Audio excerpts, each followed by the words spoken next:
This week in Building Arabella, Steve makes his first visit to Evan's metal shop to pick up the stainless surround for the Galley stove. And speaking of stoves, both Ann and Steve have been drawn to Evan's homemade heating solution when they've made their respective visits.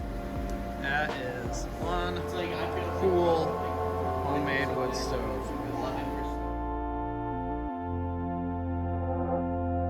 When Steve gets it back to the boathouse and lowers the stove into place, the measurements end up leaving an extra 1.25 inches to play with, so stay tuned to find out what Steve and KP came up with to go there. And at the end of today's episode, Steve takes notes from a master marine mechanic on how to configure the setup for the diesel engine. Let's get some video of me walking up the door and saying hi to Evan and grabbing it. You don't have to get a ton. Just a few minutes. Yeah.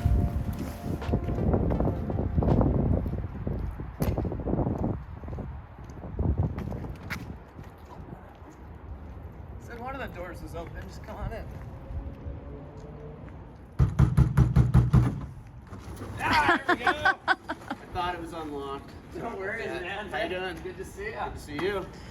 My girlfriend Robin. Hi, Robin. Hi. I like the snowbird shirt. Thanks. That's awesome. Yeah, thank you. I've been to Brighton, not there yet. Oh, Brighton's great. Evan from MS Fabrication gave me a call and told me that the stainless steel divider bulkhead was done. So we're here at his shop in Dorchester. It's really cool to see Evan's shop and check it out. I saw it in the video from when Ann was here, but I haven't got to see it in person. Yeah, gorgeous. exactly what I wanted. And the stainless steel bulkhead that he's made, that'll define where the galley stove goes and where the wood stove goes. And that's going to be the last kind of big puzzle piece for putting together the main saloon.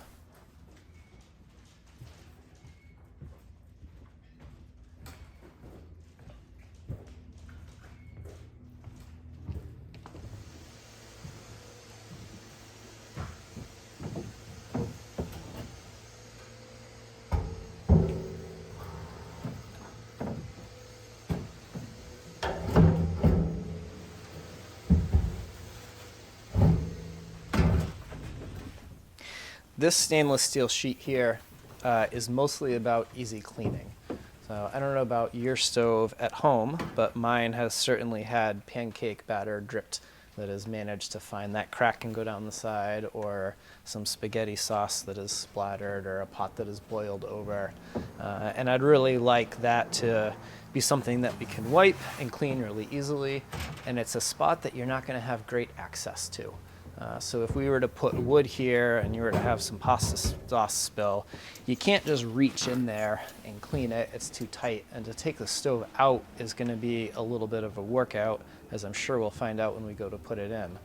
So this is an area that can be kind of tough to clean and is very likely to have some food spills. I fiddled around with this a little bit, and I have it strapped down and wedged in place. So this strap is pulling it tight down to the build stringers. And you can see I've got a pair of levels taped to it.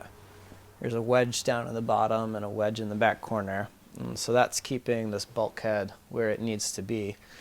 And I sent Evan the pattern, and I edged on the side of it being ever slightly too big, because I felt that this being too small was going to be a far bigger challenge than having a little too much space. So we ended up with, well, it's a little under 23 1/4, but let's call it 23 1/4 for simplicity's sake. And let's go upstairs to the galley stove and check out how wide that is and see if we have enough room. And then we've got 5/8 there.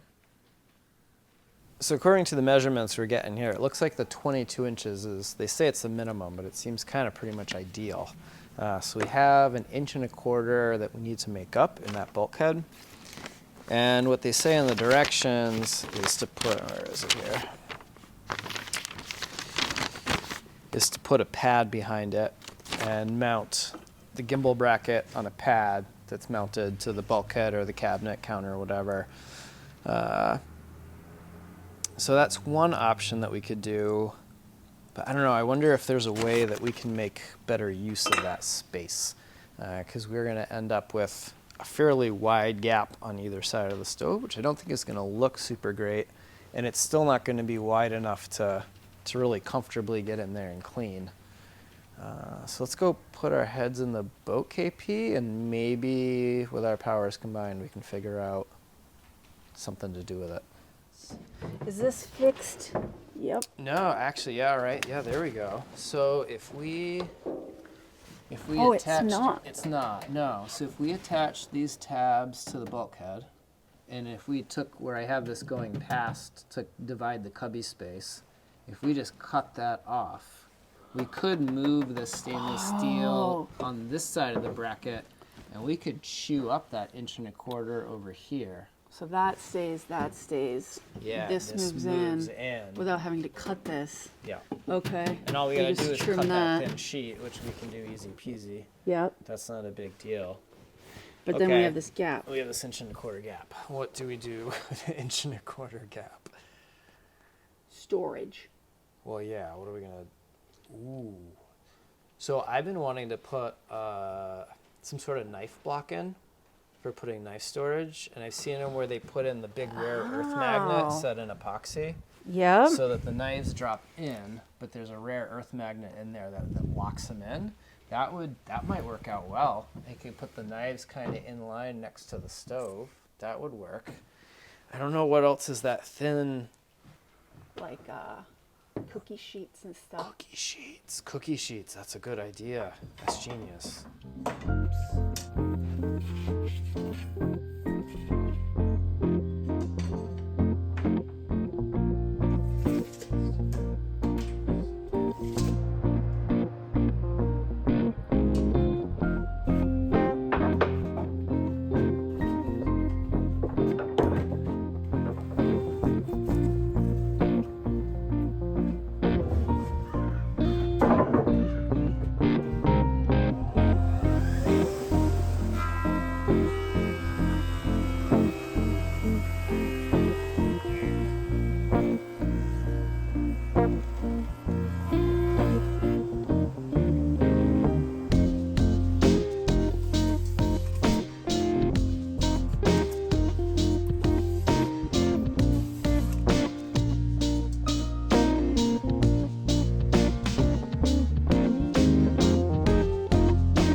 I've attached the stainless steel partition here with some stainless steel screws into our little plywood bulkhead here on the edge of the galley sink. And we've got our spacer slash fiddle slash knife block. And this is going to get fastened in here, and it'll make up that difference that we need for the galley stove and give us that storage slot. So I put some shellac on here where the surfaces are going to meet, and I've got a little recess here carved out so that we can float over that bracket. And we need to bed this and fasten it here. This is the galley counter, so there's a chance that, very, very good chance that this is going to get wet and washed down and things are going to get spilt on it. So making sure that this is sealed up really well is important. Seems not the best use for dolphinite. Don't really know how food safe that is. So we're going to use a silicone sealant, normal kitchen, bath, house kind of stuff. And since none of this is being varnished, the silicone should work. We're going to oil it because it's in the galley and it's going to be continually scrubbed and right next to the stove, so varnish wouldn't last very long. And if we were going to varnish it, then the silicone would be a big no-no, because silicone and varnish do not get along very well, but the oil should be fine.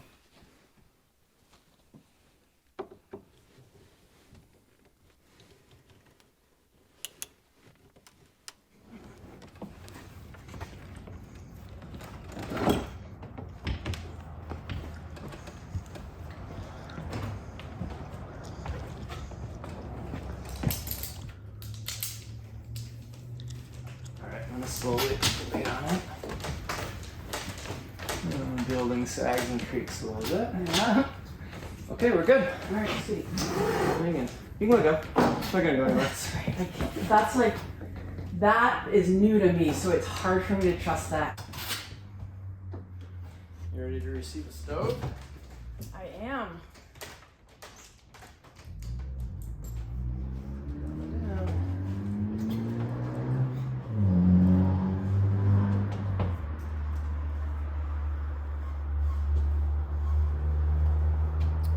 Hold that.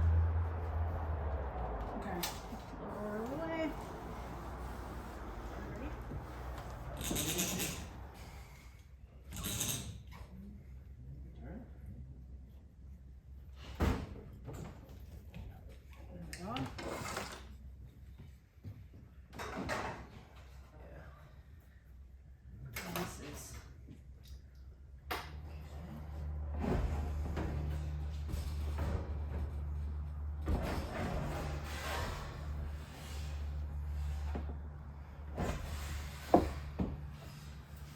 Why don't you build the housetop, they said.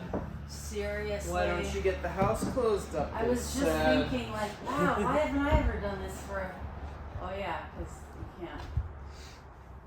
We got the galley stove hanging in here, and this is really nice, having the house top off and being able to put this beam in here and lift the stove up and then just shuffle the beam over. Because figuring out exactly where these gimbals want to be and where the clearance is and getting the stove tucked in as tight back there as possible, but still leaving enough clearance and making sure it's level and is going to swing right is a little tricky. And having it being able to just hang here and us play with it is really, really nice. So we've got it leveled here, or very close to it, and we can tip it.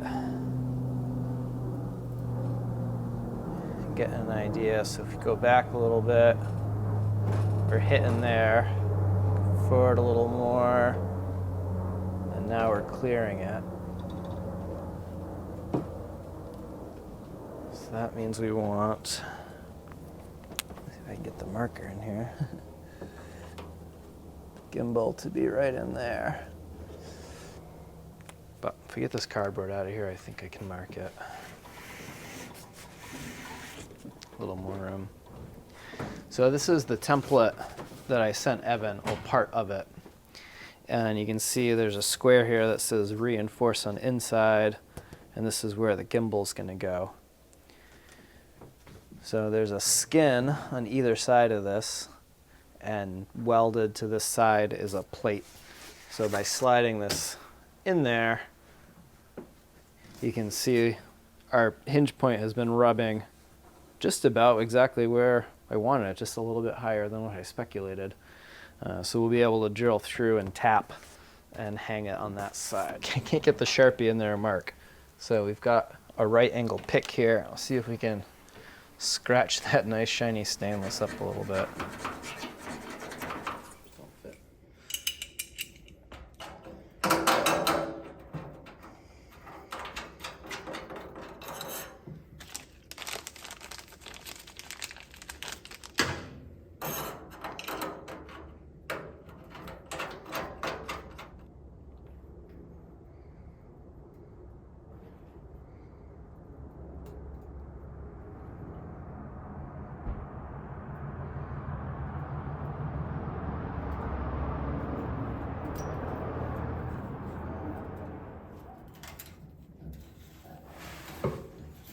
Nice.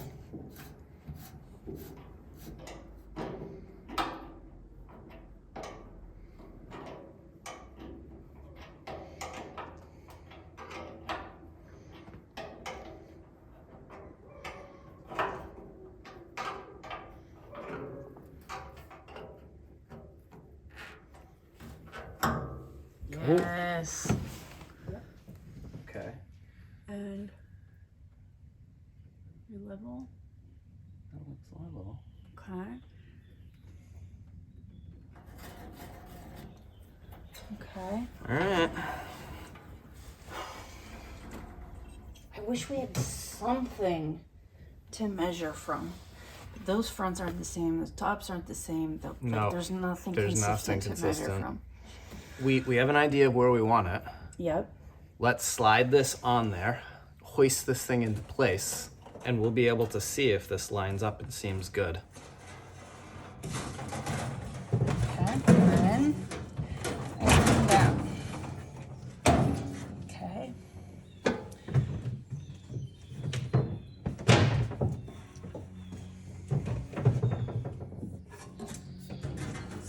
So this looks like it wants to be about there. Yeah, that looks good. The spacing looks good.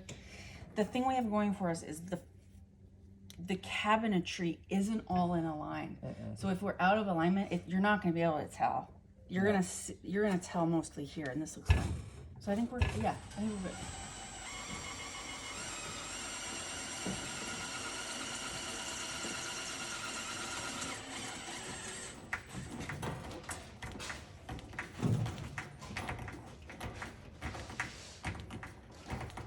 Okay.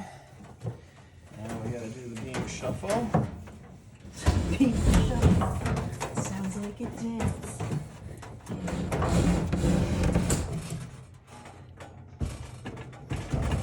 I'm in. Keep going. Now I'm in. Where's the level? How's it look?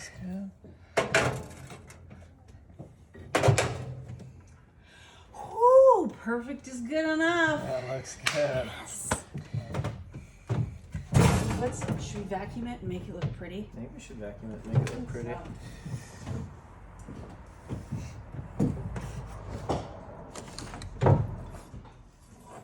I'm real happy with how the knife block turned out. So these just slide in there, nice and snug. They rattle around a little bit, but with the magnets in there, I don't think these are gonna have enough mass to really move. The magnets definitely help hold them in there. And with KP's assistance, I think we did a great job of getting the stove nice and balanced. It swings in here beautifully. And we're gonna leave this string on for now because it makes lifting the stove out much easier. And I'm sure we're gonna wanna take it out and clean it. And it's gonna be a while before we hook this thing up and actually light it. So being able to take it out will be good. And I'm pretty happy with how our cookie sheet slot turned out. They fit in there snug. Like, we'll figure out some sort of latch, but I almost think we'll just fold a dish towel around them and slide them in because I don't think even now they have enough mass to get themselves moving and rocking in there. They're so light and they sit flush. And then under the stove, I still have a little work to do. So we got some pretty good cubby space underneath the stove here. We got to account for its swing. But I got some mahogany here that'll go in, and we'll put a piece of fiberglass on top of that to create a drip tray underneath the stove. We'll make sure there's clearance. And then I got another little piece of Victoria's mahogany here to go in the front.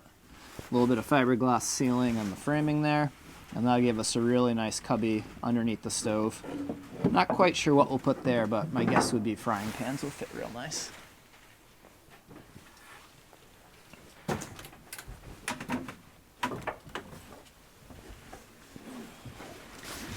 So we got this Nanni diesel a while back, and Nanni is a company in France, and they marinize diesels. So it's a Kubota block that's been marinized by Nanni. And I just got off the phone with Brooke from Nanni Diesel, and he and a technician from Hansen Marine named Fred are going to come up in a couple days, and we're going to start talking about the options for the diesel. So this has just been sitting on the engine beds here. We still need to align it, attach it to the shaft. It needs raw water intake and exhaust and all sorts of stuff. And there's a lot of different ways that we could go about setting up the marine diesel, and it's not something that I know a lot about. So I asked Brooke if he'd be willing to come by and kind of give us some guidance, and he said that the man to talk to was Fred, and that Fred has been installing engines in boats longer than I have been alive, and knows just about everything there is to know. So they're going to come by in the next few days, and we're going to talk about all the options for the diesel here, get sorted out which way we want to go, how we want to play it, and then we'll be able to order up parts, and when the weather warms up a little bit here, get to installing the diesel, which will be a really big step towards launch. What's most important about this manual is right here, the entire exhaust system layout. Oh, great. And it's done alphabetically. I have that same thing, like a Nanni one as well. Yeah. And Okay. I also have something that I can use. The difference is this one I helped write, Okay. so this is better. This is better. Yeah. This is Fred stamped and Fred approved. That's right. That's right. Well, what we got here is we need to look at this thing in pieces when it comes to the exhaust system, because the exhaust system is also part of the seawater intake system. The engine has to be able to get seawater, but we can't have any seawater pressure applied when the boat is sailing. So the through hull that goes into the boat is going to be a flush through hull. So you want to make sure that you have the through hull is flush, no water pressure is applied when the boat is sailing. That will then come into your seawater strainer. Your seawater strainer is going to be, in this case, will have to be on the starboard because the seawater pump is on starboard. It makes sense to cut down the routing of the hose. Yep. The one item I like to tell people to try to do is to have the seawater strainer at least be partially above the static seawater level of the boat. The reason that is that during maintenance, you don't have to then shut your through hull off. Number two, if you had a problem with the seawater strainer where it didn't get reassembled correctly, the boat wouldn't sink. Once the water is in the engine, okay, the water is going to come out of the engine. Now, in the case of the Nanni, it leaves the heat exchanger on the port side. It runs down the side and it goes into the water-injected elbow. Now, the problem here is that hose in this sailboat application has to be taken off and replaced with two individual hoses that will come to a siphon break assembly. The reason for the siphon break is twofold. Number one, when the engine stops, the water that's leaving here will pull down and open this valve and let air in and break the two sides of the water, so you can't get a siphon going. Yeah. Number two, it's a fixture that has to go as high up as it can. Okay. It has to go as high as it can, and it has to be near the center of the boat. Avoid putting anything on the outsides of the boat. The reason is if you put this here in the center, near the center of the boat, when the boat rolls under sail, the center of the boat rises. This guarantees that this hose will be above the water line always under any action. Now, what this does is this think of it as this engine is in a swimming pool and the water's on the outside of the swimming pool. What we're trying to do is we're trying to keep the water from coming into the engine through any opening in the side of the swimming pool. Yep. This guarantees that this is above the water line, and therefore no water can come from the seawater side through this and into the muffler unless it's being pumped. Okay. As far as actually being able to prevent water from getting back into the engine from the exhaust side, it's a little bit to be determined, but the reality is that the hose that's going to leave the muffler has got to go to the top of this deck. The other thing is that you want to crown as fast as possible. In other words, you don't want to have a hose get lazy and go all the way to the back of the boat and then dump into it. You want to boost and crown as quickly as possible. Your back pressure is a function of lifting that water up that hose. So if you lift up that hose and you come up to the deck here and you crown over, the water falls out of the gas push and then it will run out to the back of the boat. It is a zero net back pressure issue. So your total back pressure would be from the muffler to here. So that is what the goal would be, is to try to come up as quickly as possible, crown, and then run your hose out the back of the boat. Well, I have a couple other solutions that I could offer up here when you get further down the line doing the installation. Okay. One of them would actually be using a thing called a GenSep.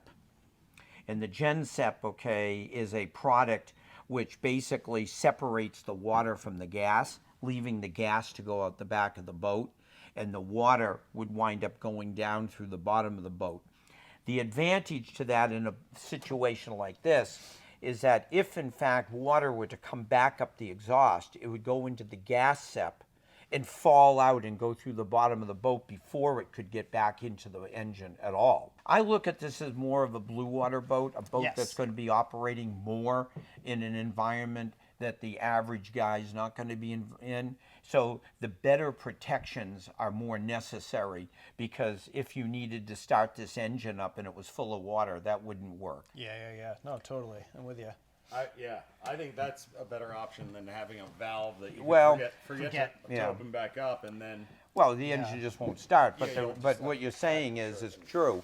If he can't get to it, or it's difficult because of its location, yes, it could be a problem. And actually, the valve is probably more money than the gas sep.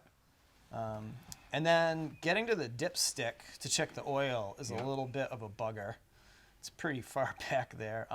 So our thought was to put in like a 6-inch deck plate in the bottom of the cockpit, and then you could just unscrew the deck plate and reach down through and put another opening in the box and get to the dipstick. I No? wouldn't do that. That's just introducing another leak point. Those deck plates will leak. I don't okay. care how tight they are, and you can't have water dropping on the top of this engine.